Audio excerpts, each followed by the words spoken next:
Hi hello friends, welcome to music lover Chaitumari YouTube channel. ಇವತ್ತು ನಂದು 16ನೇ ಚಾಲೆಂಜಿಂಗ್ ವಿಡಿಯೋ. ಇವತ್ತು ನನ್ನ ಪ್ರೆಗ್ನೆನ್ಸಿ ಟೈಮಿಂಗ್ ಹೆಂಗಿತ್ತು, ಪ್ರೆಗ್ನೆನ್ಸಿ ಡೇಸ್ ಹೆಂಗಿದ್ದು ಅದೆಲ್ಲ ಮಾತಾಡೋಕೆ ಇಷ್ಟಪಡ್ತೀನಿ. ನಾನು ಇವತ್ತು ಪ್ರೆಗ್ನೆನ್ಸಿ ಅಂದ್ರೆ ನನಗೆ ಅಷ್ಟು ಭಯನೂ ಆತ. ಪ್ರೆಗ್ನೆನ್ಸಿ ಅಂತ ಕೇಳಿದ್ಮೇಲೆ ಸಿಕ್ಕಾಪಟ್ಟೆ ಭಯ ಆತ. ಮತ್ತು ಹಂಗೆ ಪ್ರೆಗ್ನೆನ್ಸಿ ಅಂದ್ರೆ ಖುಷಿನೂ ಆತ. ಭಯ ಯಾಕಪ್ಪ ಅಂತಂದ್ರೆ ನಾನು ಒಂದು ಮಗು ಥರ ಇದ್ನಿ. ಎಲ್ಲ ಥರ ಡ್ಯಾನ್ಸು, ಹಾಡು ಕುಣಿದಾಡ್ಕೊತ ಎಲ್ಲರ ಜೊತೆ ಮಿಕ್ಸ್ ಆಗಿರ್ತಿದ್ನಿ. ಆದ್ರೆ ಇನ್ನೇನು ಆ ಥರ ಆಗೋದಿಲ್ಲ. ಒಂದು ಪಾಪು ಆತಂದ್ರೆ ಬರೀ ಪಾಪು ಜೊತೆ ಅಷ್ಟೇ ಇರಬೇಕು ಅಂತೇಳಿ ಭಯ ಇತ್ತು ನನಗೆ. ಮತ್ತು ಖುಷಿ ಯಾಕಪ್ಪ ಅಂತಂದ್ರೆ ನಾನು ಒಂದು ಪುಟ್ಟ ಮಗು ಥರ ಇದ್ನಿ. ಎಲ್ಲರೂ ಅಂತಿದ್ರು ಆಡು ಕೂಸಿಗೊಂದು ಕಾಡು ಕೂಸ್ಗೆ ಅಂತಂದಂಗೆ ನಾನು ಒಂದು ಪಾಪು ಥರ ಇದ್ನಿ. ನನಗೊಂದು ಪಾಪು ಅಂತಲೇ ಇಷ್ಟು ಸಣ್ಣ ವಯಸ್ಸಿನಾಗ ನಾನು ಜಲ್ದಿ ಅಮ್ಮ ಆಗ್ತೀನಿಲ್ಲ ಅಂತ ಅನ್ನೋದೊಂದು ಖುಷಿ ಇತ್ತು. ಮತ್ತು ಪಾಪು ಆದ್ಮ್ಯಾಗ ಪಾಪುನ ಹೆಂಗೆ ಸಾಕೋದು, ಆಗಿನ ಜನ ಎಲ್ಲ 10-12 ಮಂದಿನ ಹಡದು ಸಾಕ್ತಿದ್ರು. ಬಟ್ ಈಗಿನವ್ರಿಗೆ ಅಷ್ಟು ಕೆಪಾಸಿಟಿ ಇರೋದಿಲ್ಲ. ತಂದೆ ತಾಯಿ ಪಾತ್ರ ಭಾಳ ದೊಡ್ಡದಿರ್ತೈತಿ. ನಾನು ಅದ್ರೊಳಗೆಲ್ಲ ನನ್ನ ಮಗಳನ್ನ ಕೇರ್ ಮಾಡ್ತೀನೇನೋ, ನನಗೆ ಹುಟ್ಟಿದ ಪಾಪುನ ಕೇರ್ ಮಾಡ್ತೀನೇನೋ, ನಾ ಸ್ಟ್ರಾಂಗ್ ಆಗಿರ್ತೀನೋ ಇಲ್ಲ, ಈ ಥರ ನನಗೆ ಭಯ ಭಾಳ ಇತ್ತು. 3 ಮಂತ್ಸಿಗೆ ಚೆಕಪ್ ಮಾಡ್ಸೋಕೆ ಹೋದಿವಿ ನಾವು ಮುಂಬೈ ಒಳಗೆ. ನೀ 3 ಮಂತ್ಸ್ ಪ್ರೆಗ್ನೆಂಟ್ ಅದಿ ಅಂತ ಅವರು ಡಾಕ್ಟ್ರ್ ನನಗೆ ಹೇಳಿದ್ರು. ನನಗೆ ಸ್ವಲ್ಪ ಬೆಡ್ ರೆಸ್ಟ್ ಹೇಳಿದ್ರು, ಜಾಸ್ತಿ ಊಟ ಮಾಡೋಕ್ಕೆ ಹೇಳಿದರು. ಸ್ವಲ್ಪ ಭಾಳ ವೀಕ್ ಅದಿ ನೀನು, ಊಟ ಅದು ಜಾಸ್ತಿ ಮಾಡೋಕ್ಕೆ ಬಾ ಅಂತ ಹೇಳಿದ್ರು. ಮಂತ್ಲಿ ಹಾಸ್ಪಿಟಲ್ಗೆ ಹೋಗೋದಿರ್ತೈತಿ, ಚೆಕಪ್ ಮಾಡಿಸೋದಿರ್ತೈತಿ.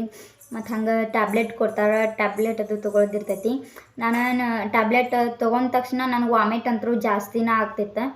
ಮೊದಲು ವಾಮಿಟ್ ಜಾಸ್ತಿ, ಅದ್ರೊಳಗೆ ಟ್ಯಾಬ್ಲೆಟ್ ತೊಗೊಂಡ್ಮ್ಯಾಗಂತೂ ತೀರಟ ವಾಮಿಟ್ ಜಾಸ್ತಿ ಆಗ್ತಿತ್ತು.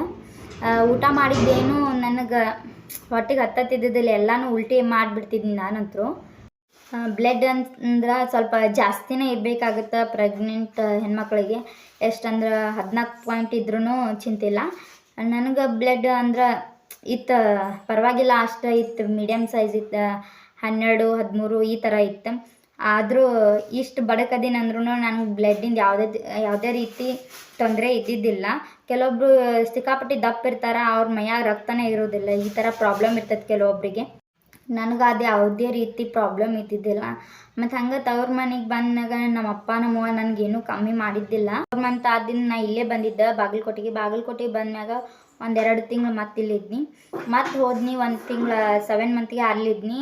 ಅಲ್ಲಿ ಊಟದ ನನಗೆ ಅಸ್ತವ್ಯಸ್ತ ಅನಿಸ್ಬಿಡ್ತೈತಿ. ಯಾಕಪ್ಪ ಅಂತಂದ್ರೆ ಅಲ್ಲಿ ಚಪಾತಿ, ಬರೀ ನನಗೆ ಚಪಾತಿ ಅಂದ್ರೆ ಇಷ್ಟನೇ ಆಗೋದಿಲ್ಲ ಮೊದಲೇ. ಮತ್ತು ನಾವು ಈ ಕಡೆ ಉತ್ತರ ಕರ್ನಾಟಕದವ್ರಂದ್ರೆ ಸ್ವಲ್ಪ ರೊಟ್ಟಿ ಜಾಸ್ತಿ ಇರ್ತೈತಿ, ರೊಟ್ಟಿ ತಿಂದ ಅಭ್ಯಾಸ ನನಗೆ. ಹಾಗಾಗಿ ಅಲ್ಲಿ ಈ ಥರ ರೂಢಿನೇ ಇರ್ತಿದ್ದಿಲ್ಲ. 4 ಮಂತಿಗೆ ಪಾಪು ಹೊಟ್ಟೆ ಒಳಗೆ ಉಲ್ಕಾಕೆ ಚಾಲೋ ಮಾಡ್ತೈತಿ.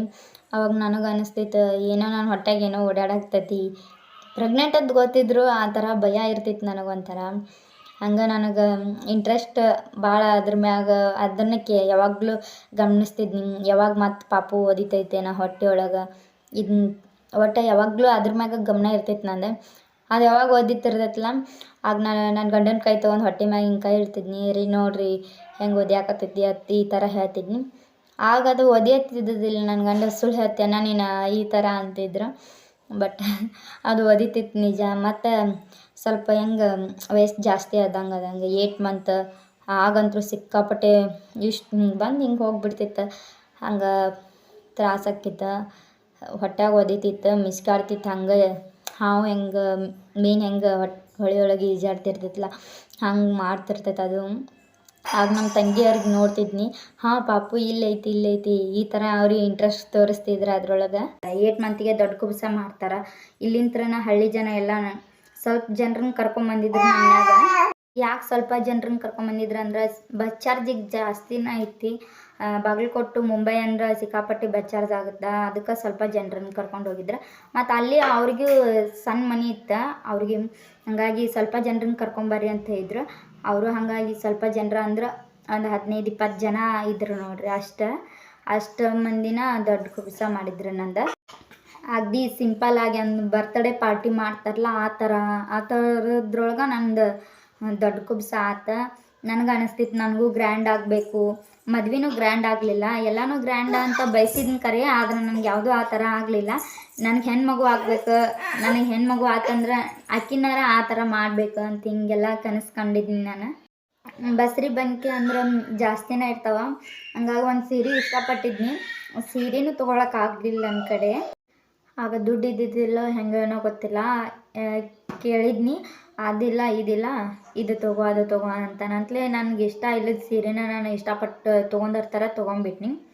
ಬಟ್ ಆಗಿನ ಪರಿಸ್ಥಿತಿ ಈಗ ಬರಬಾರ್ದು. ನನ್ನ ಮಗಳು ಹುಟ್ಟಿದ್ದಿಂದ ಆ ಥರ ಪರಿಸ್ಥಿತಿ ಬಂದ್ರೆ ಹೆಂಗೆ ಮಾಡೋದು?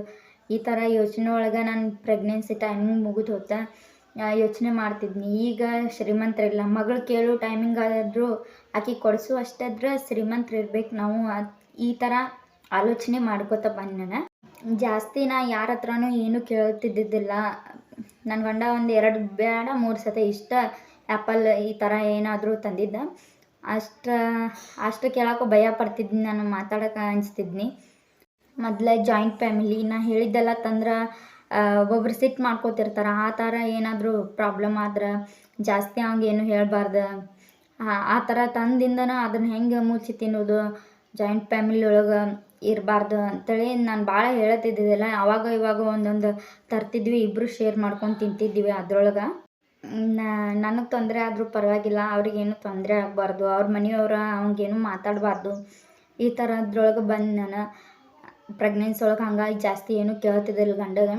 ಆದ್ರೆ ನಮ್ಮ ಅಪ್ಪನ ಹತ್ರ ಬಂದಿಂದ ನಮ್ಮ ಅಪ್ಪ ಏನೂ ಕಮ್ಮಿನ ಮಾಡಲಿಲ್ಲ. ನಮಗೆ 65 ತಂದು ಕೊಡೋದು ಮಾಡ್ತಿದ್ದ. ನಾನು ಜಾಸ್ತಿ ತಿಂತಿದ್ದಿಲ್ಲ.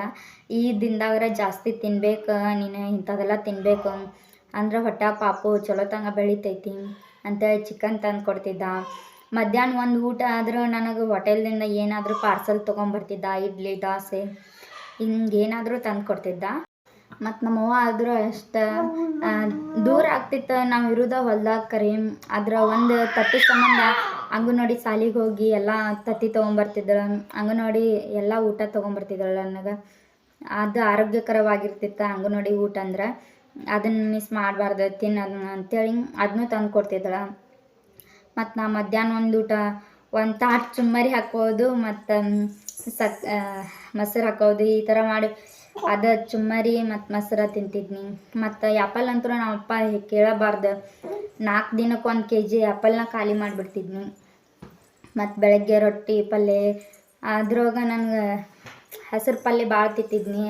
ನಾನು ಹರ್ಕೊಂಬರ್ತಿದ್ನಿ, ಸ್ವಲ್ಪ ನಡಾದು ಸಡ್ಲಾಗುತ್ತೆ ಅಂಥೇಳಿ ಬಗ್ಗಿ ಎಲ್ಲನೂ ನಾನು ಹರ್ಕೊಂಬರ್ತಿದ್ನಿ ಹೊಲ್ದಾಗತ್ತು ಹೋಗಿ.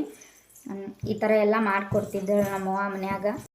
ನಮ್ಮ ತಂಗಿಯರಾದ್ರು ಅವ್ರ ಸ್ಕೂಲ್ ಒಳಗೆ ಈಗ ಚಂಗ ಚಿಕ್ಕಿ ಕೊಡ್ತಾರೆ, ಮತ್ತು ತತ್ತಿ ಕೊಡ್ತಿರ್ತಾರೆ, ಬಾಳೆಹಣ್ಣು ಕೊಡ್ತಾರೆ. ಅವ್ರು ತಿನ್ನೋದು ಬಿಟ್ಟು ನನಗೆ ತೊಗೊಂಬರ್ತಿದ್ರು. ಯಾಕಂದ್ರೆ ನಮ್ಮ ಅಕ್ಕ ಪ್ರೆಗ್ನೆಂಟ್ ಅದಾಳ, ಅಕ್ಕಿಗೆ ಒಯ್ಬೇಕು ನಾವು ಅಂತ ಹಿಂಗೆ ತರ್ತಿದ್ರು. ನಾನು ಅಲ್ಲೇ ಏನಾದರೂ ಗಂಡನ ಮನ್ಯಾಗ ಇದ್ನಂದ್ರೆ ಆ ಟೈಮಿಂಗ್ದಾಗ ನಾನು ಮಾನಸಿಕತೆಯಿಂದನೇ ಇರ್ತಿದ್ನಿ. ಯಾಕಂದ್ರೆ ನನ್ನ ಹತ್ರ ಅದು ಇಲ್ಲ ಇದು ಇಲ್ಲ, ಹೆಂಗೆ ಸಾಕೋದು, ಬರೀ ಯೋಚನೆ ಒಳಗೆ 4 ಗೋಡೆ ಮಧ್ಯೆನೇ ಇರೋದಂದ್ರೆ ಯೋಚನೆ ಒಳಗೆ ಬದುಕಬೇಕಾಕಿತ್ತು. ನಿಜ ನಾನು ತವ್ರ ಮನೆಗೆ ಬರೋಕೆ ಅಲ್ಲಿಂದಿದ್ನಿ. ಆದ್ರೆ ನಾನು ತವ್ರ ಮನೆಗೆ ಬಂದಿರ್ಲಿಕ್ಕಂದ್ರೆ ಅಲ್ಲೇ ಮಾನಸಿಕವಾಗೇ ಇರ್ತಿದ್ನಿ.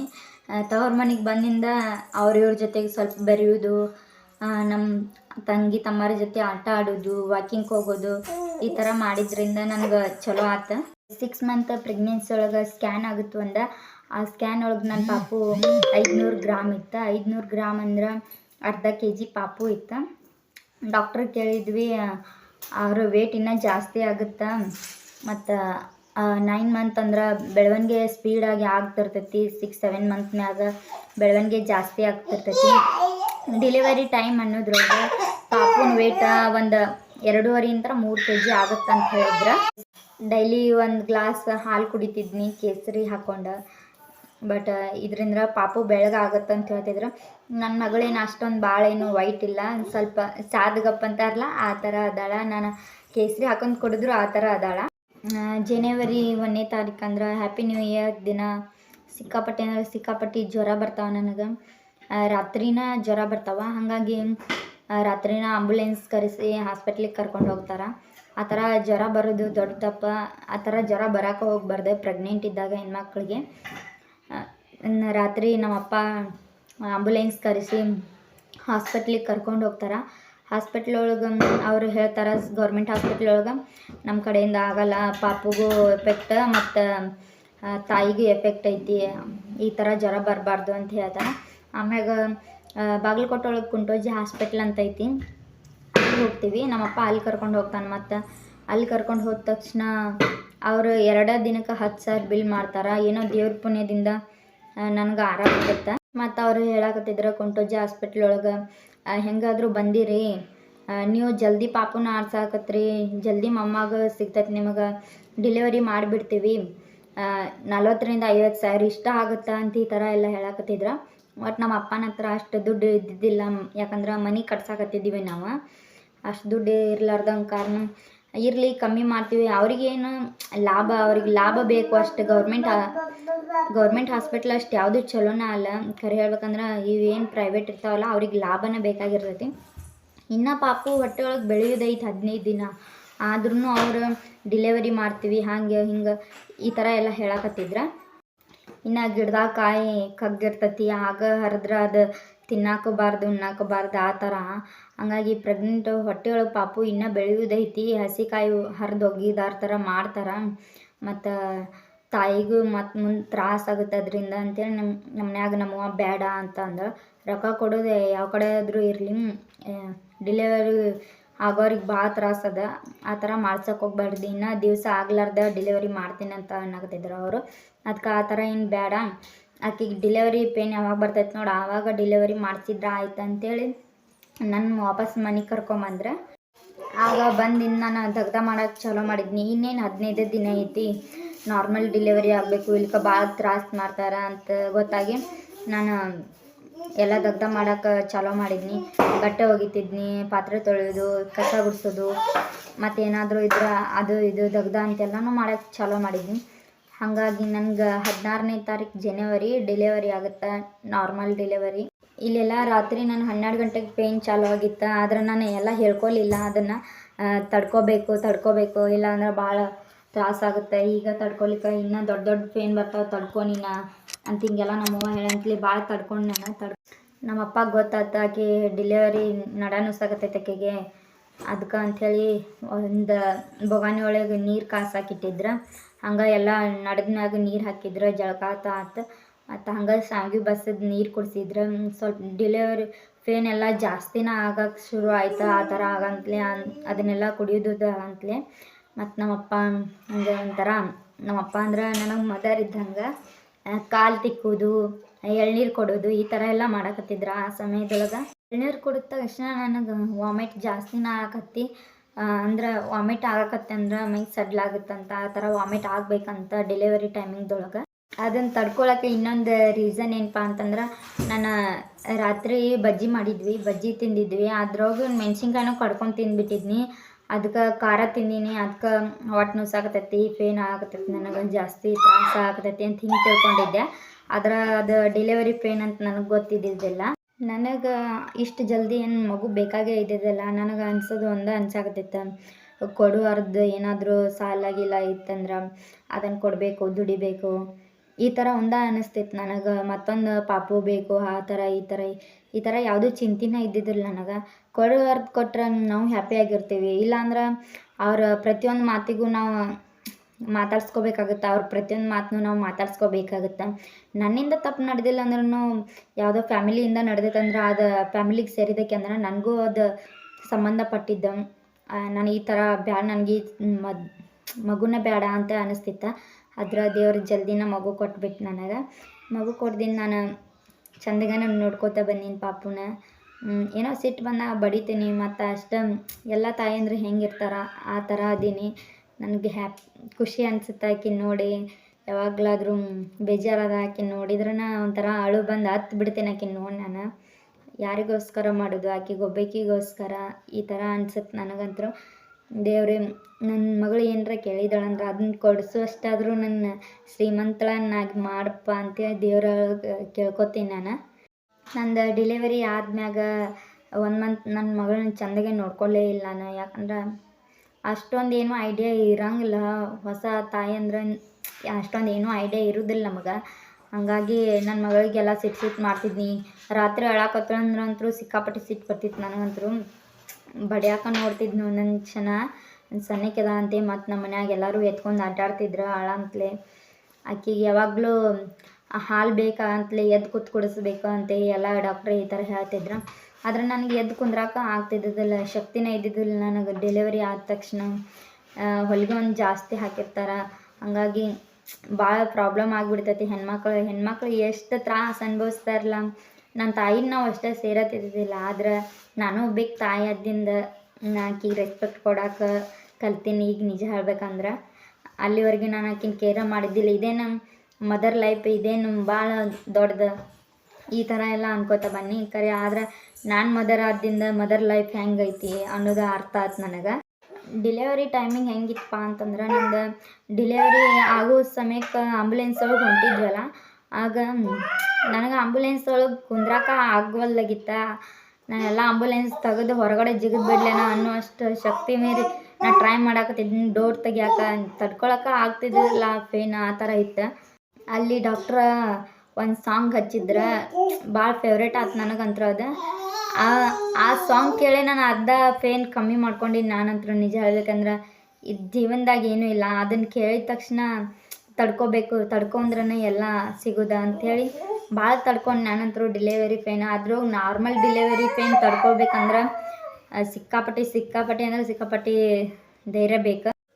ಡಾಕ್ಟ್ರ್ ಅವತ್ತಿಗೆ ಕಿವಿ ಮಾತೊಂದು ಹೇಳಲೇಬೇಕೆಂದು ನಾನು ಸಾಂಗ್ ಹಚ್ಚಿರ್ಲಿಕ್ಕೆ ನನ್ನ ಪೇನ್ ಇನ್ನೂ ಜಾಸ್ತಿ ಆಗ್ತೈತೇನೋ. ಆ ಸಾಂಗ್ ಕೇಳಿ ನಾನು ತುಂಬ ಅಂದ್ರೆ ತುಂಬ ಧೈರ್ಯ ತೊಗೊಂಡು ತಡ್ಕೋಬೇಕು ಅಂತ ಭಾಳ ತಡ್ಕೊಂಡೆ ಆ ಸಾಂಗ್ ಕೇಳಿ. ನಾನು ಹಾಸ್ಪಿಟ್ಲಿಗೆ ಹೋದ್ಮ್ಯಾಗ ಡಾಕ್ಟ್ರುಗಳೆಲ್ಲ ಡಾಕ್ಯುಮೆಂಟ್ ಕೇಳ್ತಾರೆ ಮೊದಲು. ಆ ಥರ ಡಾಕ್ಯುಮೆಂಟ್ ನನ್ನ ಕಡೆ ಜಾಸ್ತಿ ಯಾವೂ ಇದ್ದಿದ್ದಿಲ್ಲ. ಹಾಗಾಗಿ ಅವ್ರ ಡಾಕ್ಟ್ರುಗಳು ನನ್ನ ಕೇರ ಮಾಡವಲ್ರು ಅಷ್ಟೇ. ನನಗಂತೂ ಭಾಳ ಕೆಟ್ಟ ಅನಿಸ್ತು. ಎಲ್ಲ ಥರ ಈಗಿನ ಕಾಲದಾಗ ಎಲ್ಲ ಥರ ಡಾಕ್ಯುಮೆಂಟ್ ಇರ್ಬೇಕು.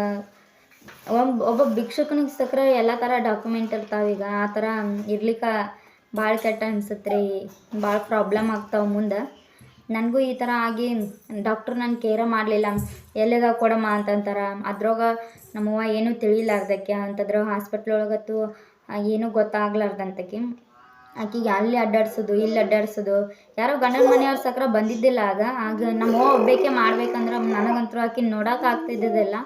ಹೆಂಗನೋ ದೇವ್ರ ಪುಣ್ಯದಿಂದ ನಾರ್ಮಲ್ ಡಿಲೆವರಿಗೆ ಮತ್ತು ನನಗೆ ಫ್ಯೂಚರ್ ಪ್ಲ್ಯಾನಿಂಗ್ ಅಂತ ಇರುತ್ತೆ. ಒಂದು ಸ್ವಲ್ಪ ಮದುವೆ ಆದ್ಮೇಲೆ ಫ್ಯೂಚರ್ ಪ್ಲ್ಯಾನಿಂಗ್ ಮಾಡೋದು ಒಳ್ಳೇದು.